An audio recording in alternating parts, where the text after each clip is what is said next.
Buenos días, presidente. Soy Valentina Peralta Puga, reportera de Ecos de Hoy y colaboradora de distintos medios. Hace 8 meses, aquí en la conferencia, el subsecretario Encinas y la comisionada Quintana nos expusieron ampliamente las razones por las que era importante crear el Centro Nacional de Identificación Humana dentro del contexto nacional de más de 105,000 seres humanos desaparecidos. Enseguida, usted firmó la iniciativa que fue aprobada por unanimidad en las cámaras de diputados y senadores. Se publicó el decreto en el Diario Oficial el 13 de mayo.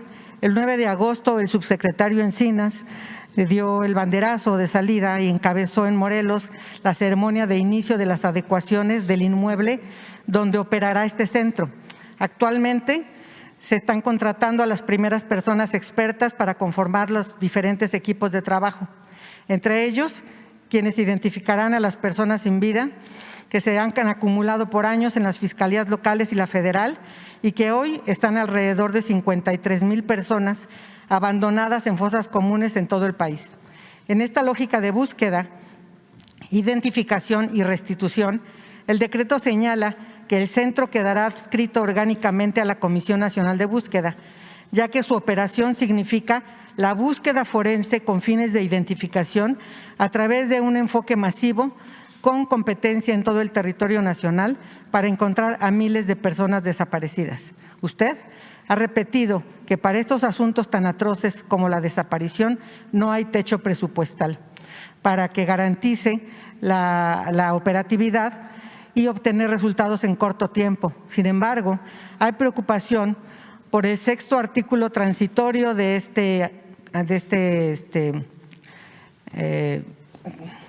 esto que se publicó en el Diario Oficial, de este decreto, que señala que las erogaciones que en este caso deban realizar las dependencias y entidades de la Administración Pública Federal y cualquier otro ente público en el ámbito de sus competencias para dar cumplimiento a lo dispuesto en el presente decreto, deberán cubrirse con cargo a sus respectivos presupuestos aprobados para el presente ejercicio fiscal y subsecuentes, por lo que no se incrementarán sus respectivos presupuestos regularizables. Sabemos que los recursos con que actualmente cuenta la CNB son insuficientes para cumplir todas las encomiendas que ya tiene bajo su responsabilidad y que ahora que el Centro Nacional de Identificación Humana queda también adscrito a la misma comisión, aparentemente sin presupuesto adicional, resulta imposible que también le alcance para que este Centro Nacional de Identificación Humana inicie sin demora, ya que la misma ley establece que este mismo año debe estar operando. Sabemos que la Comisión Nacional ha solicitado un aumento para así poder iniciar, pero la necesidad es que el monto de la asignación de recursos garantice que su operación se sostenga en el tiempo y aumente al ritmo en que se amplíe su cobertura. La pregunta es, presidente, si puede usted convocar la próxima semana al subsecretario Encinas y a la doctora Quintana para que informen sobre el estado actual y en el corto plazo de este Centro Nacional de Identificación Humana y al secretario de Hacienda, Ramírez de la O, para conocer su prospección presupuestal para la CNB en general y para el Centro Nacional de Identificación Humana en particular para el presente trimestre y el 2023. No hay ninguna limitación presupuestal, no existe. Está la instrucción vigente, porque es un asunto humanitario, de que no falten los recursos y hay presupuesto. ¿Podrían acudir ellos la próxima semana a informar? Sí, pero yo le voy a dar más información porque estoy pendiente. ¿Qué día podrían No solo venir? de este caso, Claro. sino de todos. Estoy pendiente de que los programas prioritarios cuenten con presupuesto y estoy pendiente del ejercicio de ese presupuesto. Y le puedo decir de que hay presupuesto suficiente, incluso que hay un subejercicio en lo que me está planteando. Y ya está la autorización para que todo lo que se requiera se autorice. A ver, pero se lo voy a aprobar. ¿Podrán ellos acudir? Si hay un subejercicio… Sí, pero todos los días veo a Alejandro Encinas. Claro, hay un subejercicio porque antes las comisiones locales de búsqueda recibían dinero del gobierno federal siempre y cuando cumplieran ciertos requisitos. Y cuando no los cumplían, pues no se les daba ese recurso. Y ese recurso no se podía usar a la bolsa de la misma tema. Por eso se registra como subejercicio, pero realmente lo que pasa es que la norma no permitía que se usara para el mismo tema de búsqueda. Pero como tal, no es subejercicio porque no se haya ocupado, no se haya necesitado, sino porque así estaban dadas las circunstancias. Afortunadamente ya se cambió ahora en mayo y es posible que todo lo que las entidades no cubran se pueda usar desde el gobierno federal para el mismo tema. Sí, no hay problema. ¿Cuándo podrían venir, presidente? Mañana o pasado, o sea… En la próxima semana. Sí, puede hablar Encinas, Alejandro, con Juan Pablo de Botton, subsecretario de Egresos. Pero ahora le voy a mostrar. ¿Por qué no le dices a Juan Pablo que si me envía el último reporte sobre programas prioritarios, ¿sí?, y sobre ejercicio de presupuesto? O sea, porque no hay problema. Sí, y está autorizado.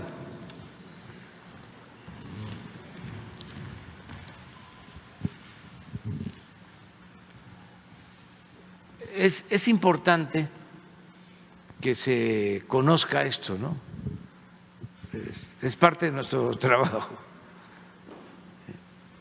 Esto es lo que se tiene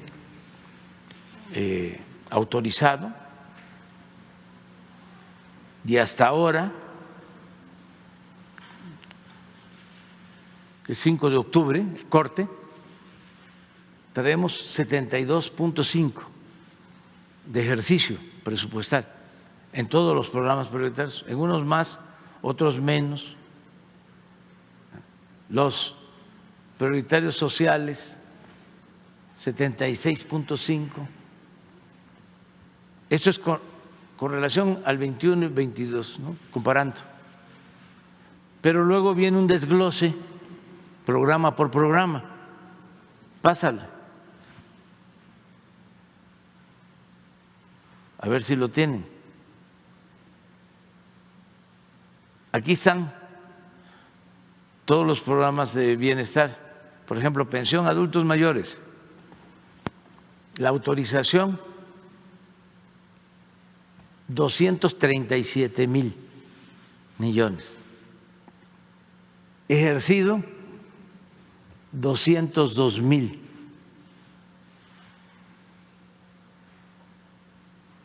Significa 85%. Este 15% corresponde al último bimestre de la pensión, porque ya se pagó septiembre y octubre. Es decir, lo que falta de ejercer, que son como 35,000 millones, es para tener el 100. Ahí puede ser que nos falte y se tenga que completar. Personas con discapacidad, 71.9, hasta ahora ejercido. Es un presupuesto de 20,000 millones. Y así, becas, 80,000 millones. Fíjense aquí, 59.2, porque deben de estar pagando. Es que son 11 millones de becas. Me da mucho orgullo poder mostrar esto, porque nunca en la historia de México ningún gobierno había destinado tanto al bienestar. Pero, a ver, pásale a otros. Estos son las obras. Tren Maya, 93%, 96,000 millones autorizados, 93. La refinería, ya, 63,000. 100%, y ahí vamos a necesitar, porque estamos integrando y ya en periodo de prueba. Hoy voy para allá, precisamente. Y así, en todos los casos. Pero síguele, porque hay otros. Vacunación, la nómina educativa de Michoacán, que es algo especial, que iniciamos federalizando, porque no se les pagaba a los maestros. Aquí está. Búsqueda de personas desaparecidas, 740 millones. Ejercidos 72,3, o sea, sí tienen recursos.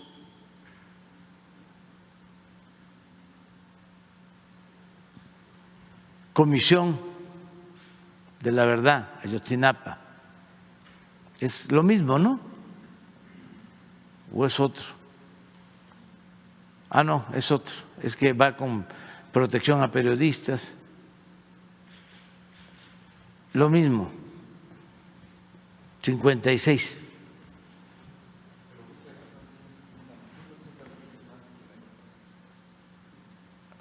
Tú dices esto, sí, de 583 del año pasado, en búsqueda de personas, porque también hay mucha desinformación, a 740. Sí, y la comisionada acaba de pedir 300 más, de esos 700 pidió 300 más para completar 1,000 y sí, poder… pero no hay ningún problema. Muchas gracias. Sí, es cosa nada más que se haga el trámite, porque si hay subejercicio en algunos proyectos por alguna razón, pues se llevan a cabo transferencias de un programa a otro. Bien, gracias, presidente. Mi segunda pregunta tiene que ver con un tema que usted plantea recurrentemente en estas conferencias sobre algunas organizaciones civiles. Señala que se erigen como defensoras de derechos y para obtener dinero usan como materia prima a miles de víctimas en México. Nosotros tenemos casi 12 años investigando y constatando muy de cerca el entramado operativo de personas y grupos de verdaderos empresarios de los derechos humanos, que en medio de las tragedias han buscado y ganado fama y fortuna. Y desde hace años conforman un coto de poder que propicia premeditadamente la incapacidad institucional, entre otras porque se consideran dueños de las designaciones de titulares y directivos de las instituciones que atienden víctimas. Y entonces así insertan alfiles que diseñan procesos ineficaces para que ante la falta de resultados en las instituciones ellos sigan señalando violaciones del Estado mexicano y con ello se reinicie este ciclo perverso para que sigan obteniendo recursos y controlando el desarrollo de las instituciones mientras administran el dolor de las víctimas. También tienen como estrategia ir trepando sobre las víctimas para alcanzar reflectores y altos cargos. Hay múltiples ejemplos. Uno muy evidente, al que usted se refiere constantemente, es el senador sin partido, que usted ha llamado falsario. ¿Cómo detener el abuso de estos personajes? Usted declara con frecuencia que como principio real para resolver las problemáticas se debe ir a las causas y atenderlas. Si las víctimas de delitos graves están a merced de estos, que usted también ha llamado buitres y sopilotes, es porque una de las razones es que las instituciones están atomizadas y dejan vacíos que estos pseudodefensores aprovechan para llenar o aparentan llenar, lucrando con el dolor y la desesperación de las víctimas a las que el Estado ha negado resultados de justicia. En la medida que la respuesta institucional sea eficaz y eficiente, es que estos mercenarios se quedarán sin materia para hacer creer a las víctimas que son sus salvadores. Ahí es donde su propuesta, desde hace años, sobre crear la Defensoría del Pueblo, cobra la importancia enorme de la reorganización institucional para evitar esa línea interminable de ventanillas de múltiples y variadas instituciones, una para defender cada derecho, que gastan más del 80% de sus presupuestos en estructura debido a la burocracia administrativa. Por lo pronto, por un lado, preguntarle si está dispuesto a retomar este compromiso que usted ha mencionado en reiteradas ocasiones, y por lo pronto la CEAV, la Comisión Ejecutiva de Atención a Víctimas, requiere de más recursos humanos y materiales para hacer frente a una parte de la atención victimal. ¿Podría usted convocar a la titular de la Comisión Ejecutiva de Atención a Víctimas para que, como institución rectora del Sistema Nacional de Atención a Víctimas, informe sobre los elementos que urge fortalecer en el sistema y en su institución, y así se eliminen las condiciones que actualmente permiten el oportunismo de estos mercaderes de los derechos humanos? ¿Podría convocarla, presidente? Sí, y además estoy totalmente de acuerdo con tu texto.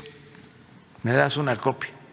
Sí, cómo no. Porque coincido plenamente. Y tenemos más que decirles, que ya en otras ocasiones lo haremos, que tenemos 12 años insertos dentro de todo este mecanismo, y es de veras abominable darnos cuenta cómo se ha generado esta corriente empresarial. Sí, es que crearon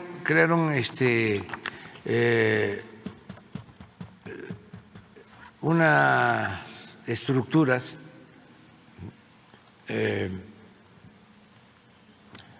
para favorecer a la oligarquía y permitirles saquear y actuar de manera autoritaria. Claro que sí. Nulificaron el Estado social de derecho. Entonces crearon todos estos organismos autónomos, supuestamente, pero esa fue una estrategia. La otra, complementaria, fue impulsar las organizaciones de la llamada sociedad civil, porque necesitaban legitimarse para robar, para violar derechos humanos. Entonces proliferaron esas organizaciones de la llamada sociedad civil como hongos después de la lluvia. Surgieron y se volvió un negocio lucrativo para muchos. Entonces hay pseudo defensores de derechos humanos, pseudoambientalistas, pseudo defensores de campesinos, pseudo defensores del movimiento obrero. ¿Se imaginan ustedes cuánto se llevaban? Y se siguen llevando. Del presupuesto estas organizaciones.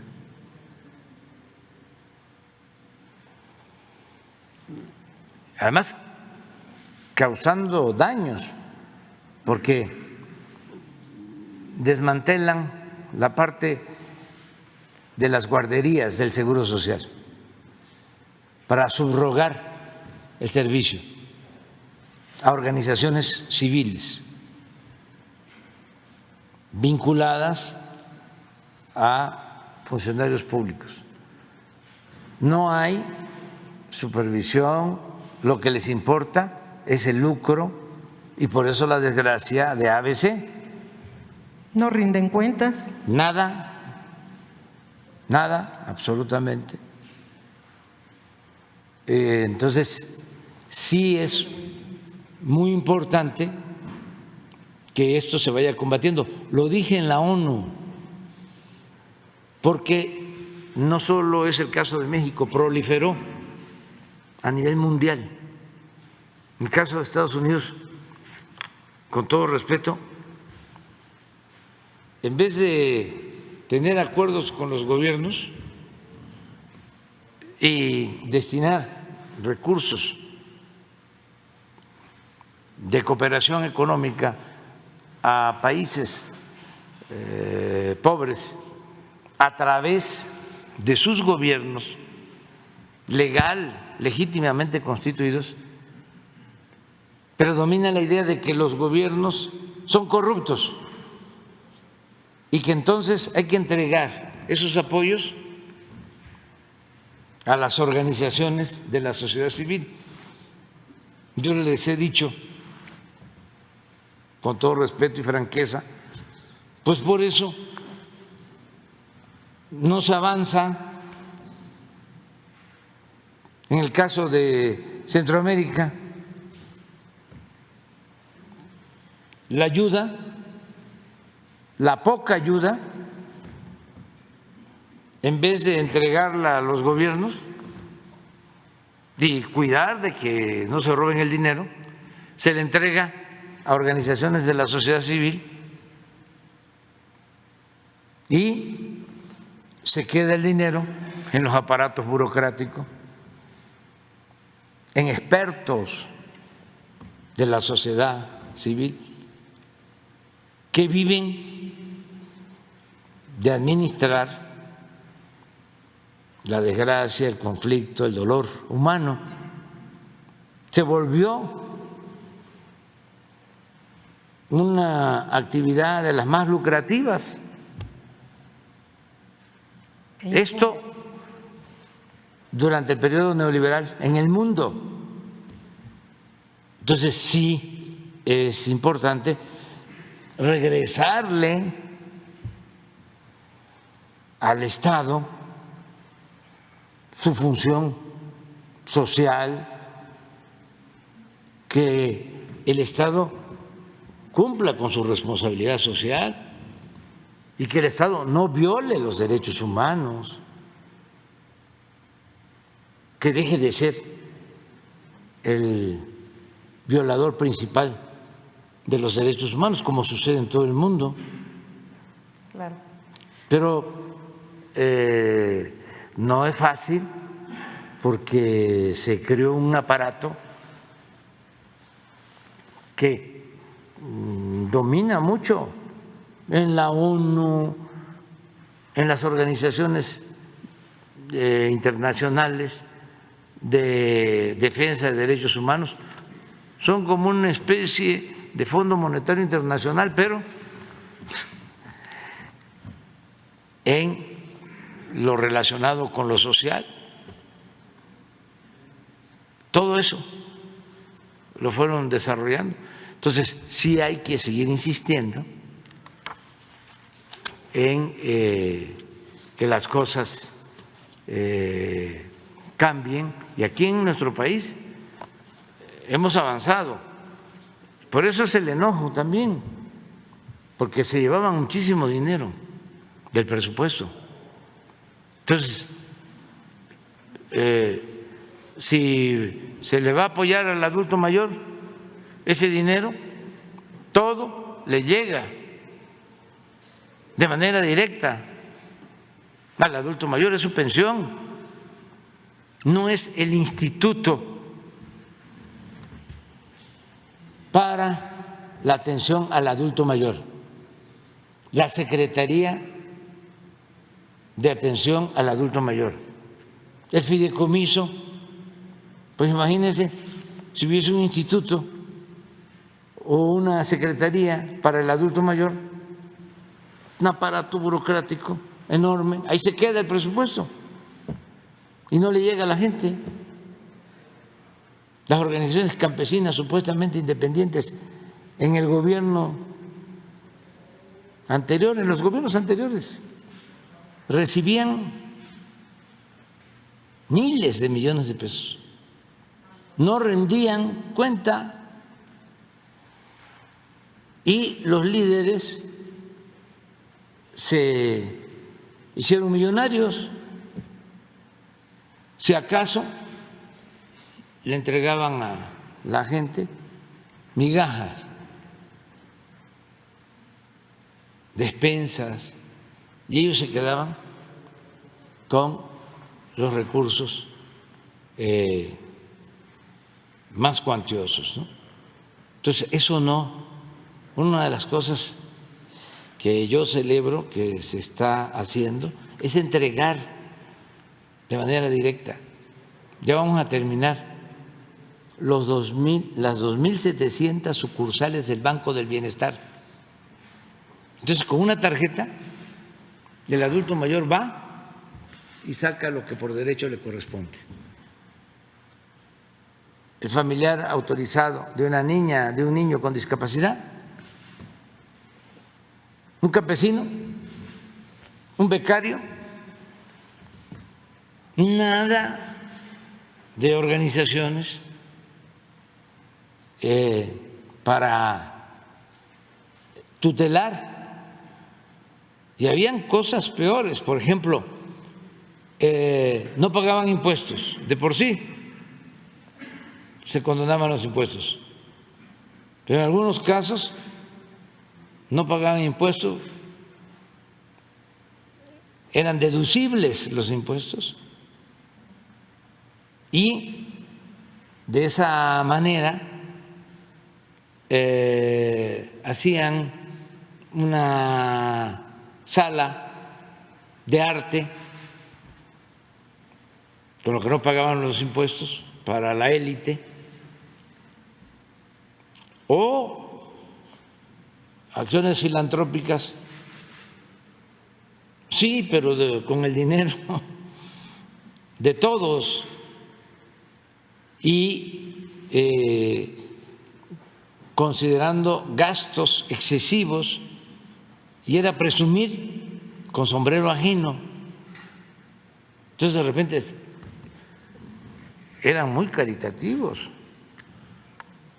Todo eso se terminó, ahora todo el presupuesto va directo a la gente. Ya me tengo que ir, si no, no voy a llegar. Nada más por último le quiero entregar esto que le mandan 3 familias a las que les cambió usted la vida. Bueno, son los 3 jóvenes de Balancán que estaban detenidos injustamente. Sí. Rosa Isela hizo toda la gestión, el presidente del Tribunal Superior de Justicia los atendió personalmente. Todo es una hamaca. Se generó, es una hamaca. Y las palabras que le dicen es: señor presidente, este regalo que hoy le enviamos no es costoso, pero sí valioso. Es una hamaca de las muchas que aprendimos a tejer en el penal durante casi 2 años de prisión injusta. Fue hecha con nuestras lágrimas de hombres hundidos en la desolación, impotencia, frustración y ese miedo que tenemos la gente pobre cuando caemos en manos de autoridades corruptas y sentimos que la justicia nos queda muy lejos. Pero a partir de su intervención para que se investigara la verdad, nuestros dolores se convirtieron en gran ánimo y profunda fe. Se le entregamos para que cuando descanse sobre ella y esos miles de hilos con que está hecha lo cubran como símbolo de todas las vidas a las que nos ha devuelto la luz y esperanza en el presente y el futuro como presidente de México. Con respeto y gratitud, Aníbal, César y Juan Carlos. Bueno, me les da las gracias y un abrazo cariñosísimo. Y sí saben, yo aquí, ahora en Palacio no se puede, pero en la casa sí tengo mis hamaqueros y como se acostumbra en el sureste, está la cama y arriba la hamaca. ¿No es así? Y cuando hay calor arriba y hay un poquito de frío, a la cama. Entonces ya la vamos a disfrutar. Ya, quedamos pendientes. Te la doy.